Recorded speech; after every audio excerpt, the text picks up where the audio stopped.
salin ng mga progresibo nilabas. Oo naman, kasi maliwanag naman yung batas that has to be made available for transparency and accountability. Ito lang nakaraang ilang taon, naghigpit sila, na hindi naman yun ang sinasabi ng batas at hindi yun ang intensyon. Nagbago yung patakaran, but I think we should go back to that. Pero wala pa rin tinatanggihan, sir, pag may nag-request po? Wala. Noon, ha? Ngayon kasi hindi na hinihingi dahil nga may mga restrictions. No? Pero since bumalik sa dating patakaran, then dapat, as long as may mga request, that should be made available. Mga Diskaya, hindi makikipag-koopera. Diskaya, Bryce Hernandez, Alcantara, kahit sino sa kanila, wala. Personally, no way. They are not the least guilty. They are not. They are principal players. Nakinabang na yung mga yan. Tama na. Galit na yung tao dahil sa kanila. Tapos bibigyan mo ng state protection to be able to get away from further cases and enjoy the benefits of their anomalous practices. Huwag naman. Martin Romualdez, hinarap ang ICI. Determine the truth and to give all the facts and information. I will be here to help in any way to speed up the resolution of the fact-finding and investigation for the ICI.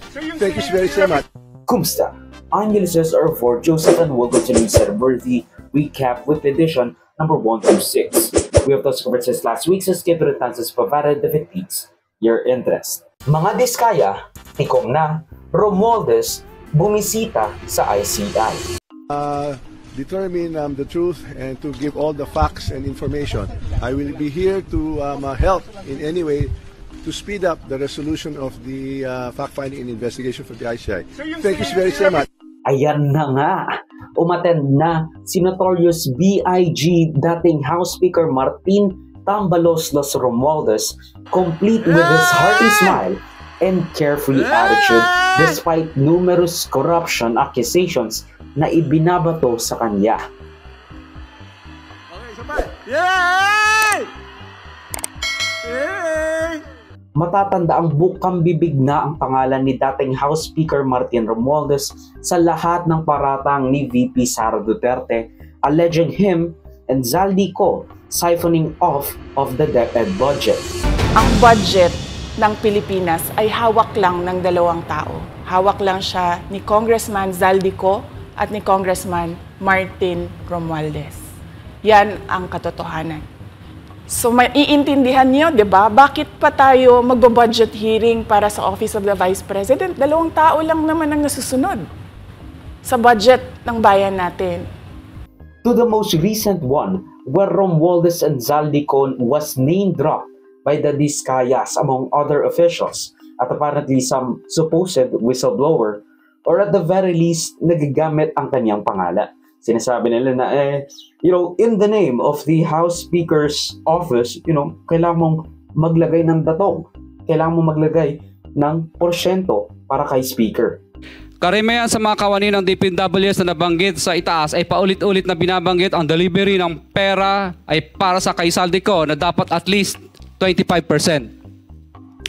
Si Kong Marvin Rillo naman ay ilang beses na binabanggit ang pangalan ni Speaker Martin Romualdez bilang kanyang malapit na kaibigan. Now this is after almost however many weeks have passed since the last Blue Ribbon Committee, where SP Pro Tempore Lacson invited Romualdez through the House and as his own kasi nga napatalsig na siya sa House of Representatives.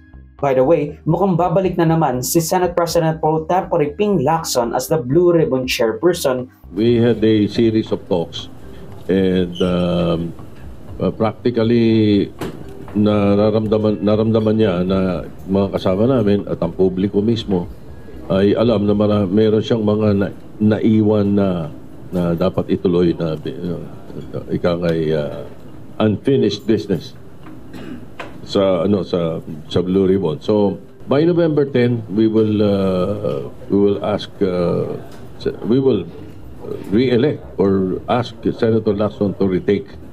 And as far as our last conversation, and he has agreed.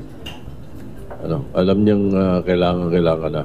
Matapos ang ilang linggong walang namuno dito, dahil wala nga gustong kumuha ng blue ribbon sa mga tao sa mayorya.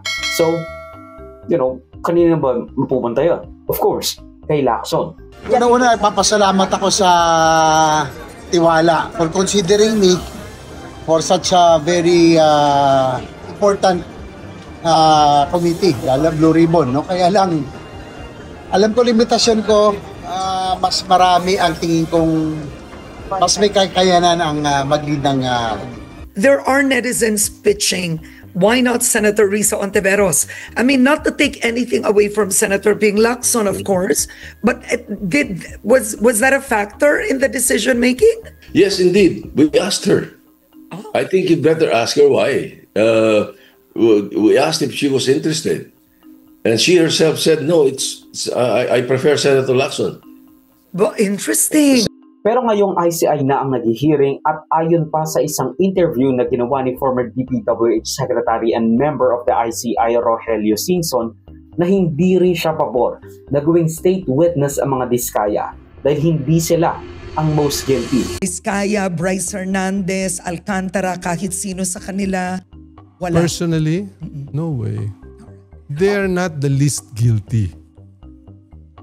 They are not. They are principal players. Nakinabang na yung mga yan. Tama na. Galit na yung tao dahil sa kanila. Tapos bibigyan mo ng state protection to be able to get away from further cases and enjoy the benefits of their anomalous practices. Huwag naman. Tapos meron pa naglo-lawyer sa kanila na kailangan silang ilagay sa state witness program para makasiwalat nila yung korupsyon. Pero hindi na nila kailangan pang ibigay. Hindi na nila kailangan ibigay yung mga alleged na nanakaw sa kaban ng bayan, whether that be from substandard projects, ghost projects, among other things. Mr. Chair, sinabi ko na sa iyo, the interest of this committee is the impartiality, the objectivity. Saan mo kayo magbibigay ng opinion? Why did you choose, for example, Bryce? Over to this guy. My opinion. You cannot question my opinion. Outside of this hall, you cannot question my opinion. I am questioning your opinion because you are the chairman of this committee, Mr. Chair. What's your opinion? Okay, Mr. President, we are still in the process of investigation. If we are in the process of investigation, then we should not judge. Why are you so protective? I am not protecting them. Mabuti sinabi mo yan, Mr. Chair. Pwede ba nating i-record ito? Which brings us to the crux of our point here. Kapag walang incentive ang mga tao na makipagtulungan sa ICI o kanino mang ahensya na nag-iimbestiga, hindi makikipagtulungan ang mga yan. According sa mga Diskaya, they invoke their right against self-incrimination at hindi na makikipag-cooperate pa with the ICI. That meant they can't tell their stories. They can ask for a lenient sentencing kapag nagkahulihan na at nagkakulungan na. But most importantly, they seal their fates as the people who have something to hide. Invoked their right to self-incrimination and manifested that they will no longer cooperate with the investigation being conducted by the ICI. They were thinking that when they cooperate before the ICI, they will be getting a favorable recommendation from the Commission as state witness. So bakit ba sinabi ni dating DPWH Secretary and ICI member na si Rogelio Singson kung bakit hindi siya pabor sa witness protection na gustong ilagay sa mga Diskaya? Well, first, hindi sila yung least guilty among all their peers. Kasama sila, partner sila ng mga yon. Pangalawa, ayaw nilang isole, or at the very least, hindi nila ino-offer isole yung mga perang nakuha nila, yung mga nakamkam nila. At pangatlo, parang merong selective na amnesia yung mga Diskaya na, from 2022 forwards, alam na alam nila lahat. Pero 2016 onwards, kung kailan sinabi nila na, dun sila nag-umpisa sa flood control projects, wala silang maalala. So, maybe you can watch my previous videos, lalo na nung unang beses silang pumunta sa Senate hearing ni Marcoleta. Ma'am, very clear man yun sa video na sinabi mo. Kung kailan kayo kumita ng malaki sabi mo, noong nag-DPWH na kami, gusto mong i-attribute yung wealth ninyo going back noon pa sa tatay mo, noong nagsimula kayo ganon. Pero very clear, the video won't lie. Sinabi mo, noong nag-DPWH na kami. Yes po. So, kailan ba kayo nag-DPWH? Yung mga flood control projects, kailan kayo nag-engage ng flood control projects sa DPWH? Siguro mga 2016 onwards. Please make sure of your answer. 2016? Yes po, 2016 onwards po. 2016 onwards? Yes po. Ang iniisip ko nga noon, huwag muna sanang isarado ng harap-harapan ang pinto ng pagka-state witness. Dangle it in front of them para maengganyo silang magsalita at magkwento. Tapos, huwag mo ibigay sa kanila. Tapos, huwag mong ibigay sa kanila yung gustong-gusto nila. Tapos ngayon, sinabi ng ICI, magla-livestream na sila. Ila-livestream na nila yung mga hearing nila. Which, kind of good, kind of bad. Kasi, kapag na-livestream yun, people act different when they are on live stream. But, for the pro side, sinasabi natin na, meron transparency sa ganong hearing kapag nakapublicize. Pero, paano na lang yung nasunog na papeles sa isang DPWH QC office sa Region 4B Pangarap? Sino na naman ba ang naligtas sa sunog na tumagal ng mahigit 1 oras? Ang sabing dahilan daw, may short circuit na nagnap sa record stations sa isang cubicle sa 3rd floor or something like that, basta record station. I mean, how convenient na doon nagsimula yung sunog. Pero, don't worry guys, kasi wala naman daw nasirang flood control files. So, lahat daw yun testing materials lang. So, you don't have to worry. Pero ito ang dapat nilang tandaan. Kahit totoo man yung sinasabi nila o hindi, you can't blame the people for not believing in whatever you say. Lalo na at this is very suspicious. Lalo na, records mismo ang nasunog. Tapos 1 oras pa bago na apula. Wala ba kayong sprinklers dyan sa taas? Wala ba kayong sprinklers dyan sa QC DPWH office? Ombudsman Remulla nilabas ang mga SALN. Ang gagawin natin dyan sa SALN issue, hindi lang isa yan, lahat yan i-redact lang natin yung dapat i-redact dahil sa data privacy. With kasi information is power, di ba? Pero with great power comes great responsibility. Dapat responsible tayo sa information na makukuha natin. Makukuha yan, hindi tatagal ang panahon. Inaayos ko lang talaga, pinag-iisipan lang at pag-uusapan pa ng kaunti pa yung mga patakaran na gagawin natin sa pag-release ng information. Ayan ang unang pinangako ni bagong upong Ombudsman Jesus Crispin Remulla matapos siyang ma-sworn in bilang ika-7 tanod bayan na lalaban dapat sa mga gahaman at kurako. But of course, he immediately followed through. The Ombudsman announces the reopening of public access of the statements of assets, liabilities, and net worth of public officials. This decision is guided by a simple principle. The public has a legitimate right to know how those in government acquire and manage their wealth. Transparency in this area is not a slogan. It is a safeguard against corruption and a deterrent to abuse of power. Pero bakit nga ba pinahirap ang pagkuha ng SALN ng mga opisyales sa gobyerno? Ang malala, sa kalagitnaan pa ng pandemya, September 2020. Marami din sa atin maghilig magdamit ng mga signature. Pero may sinasantabi yung ibang pangangailangan. So sino tayo para sabihin na bakit yan ang mga bags Louis Vuitton? Sa ano kung pakialam natin sa buhay ng may buhay kung hindi naman siya nagnanakaw? Ano ang pakialam natin sa buhay ng may buhay kung wala siyang inagrabyadong tao, kung siya'y nangungutang lang para masunod yung layaw niya? Ang dahilan ni Duterte-appointed Samuel Martires, walang reasoning.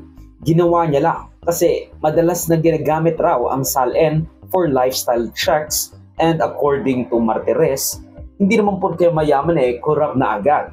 This is not what media does not know. I do not know if they understand English also.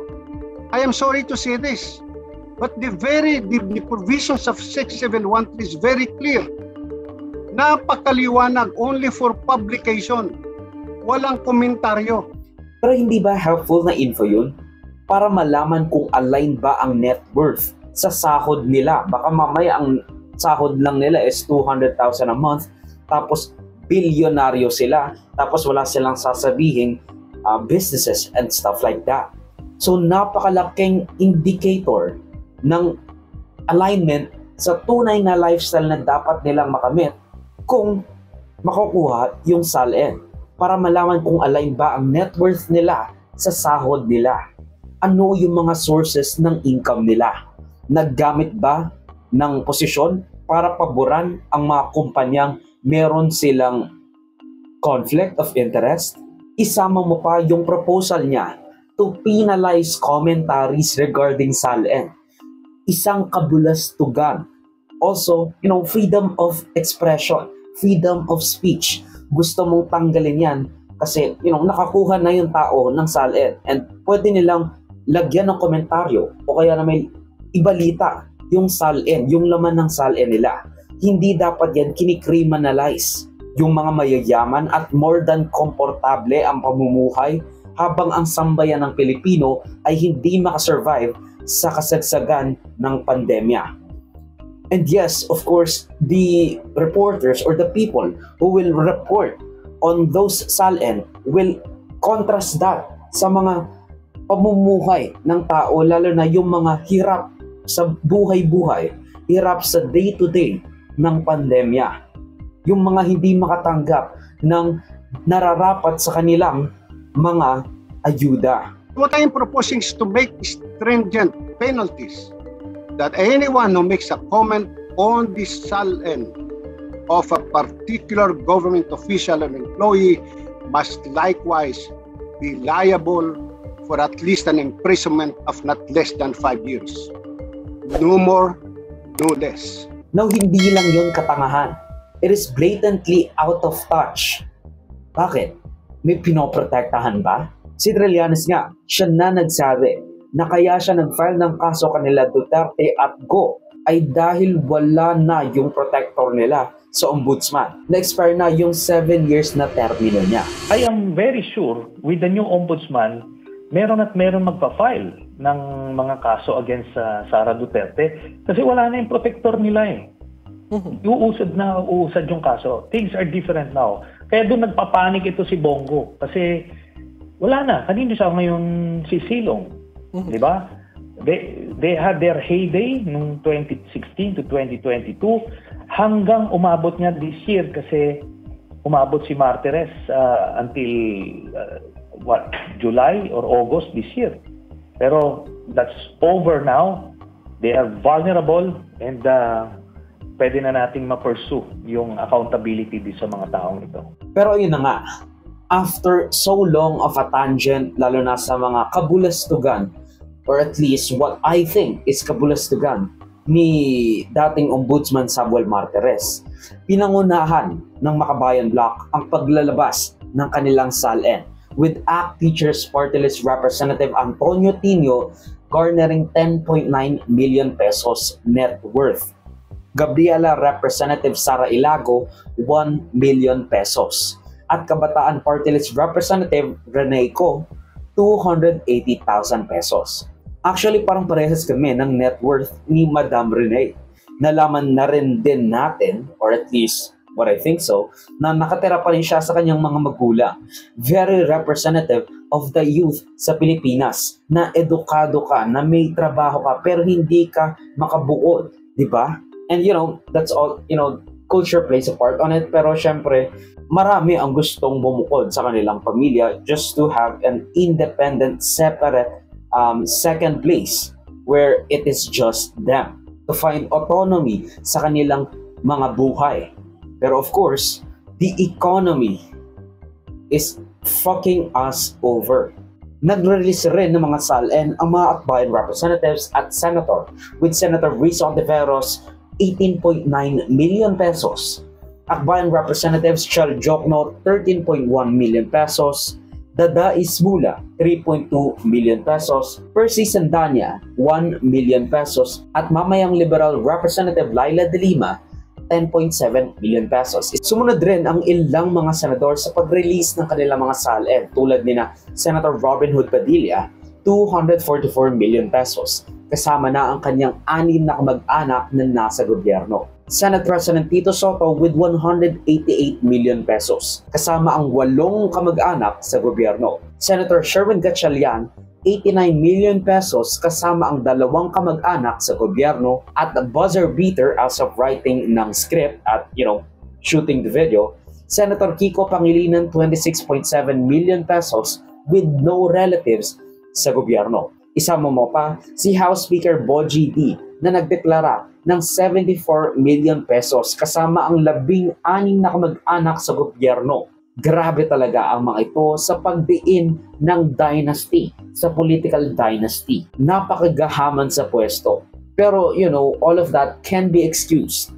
Pero ang tanong lang is, if naging maayos ba ang kanilang pamamahala o nagko-coast off of the family's name and reputation na lang yung mga sumusunod na mga kandidato. Gaano ba ka-epektibo yung kanilang pamamahala? Pero I guess, at least naging accountable sila. Nilabas nila kung ano ang yamang meron sila after 5 years ng pagkait sa atin ng access sa mga SALN nila. Kasi syempre, basta bulag sa katotohanan, lalo na yung ilang maiingay na DDS, na imbes na i-push ang kanilang mga senador at representatives to release their SALN, binabaling ang walang hangganang smear sa nagsasapubliko ng kanilang SALN.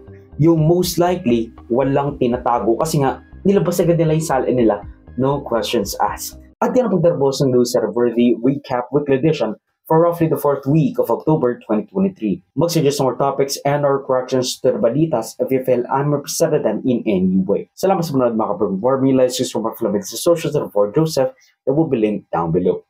So susunod, of course, paalam.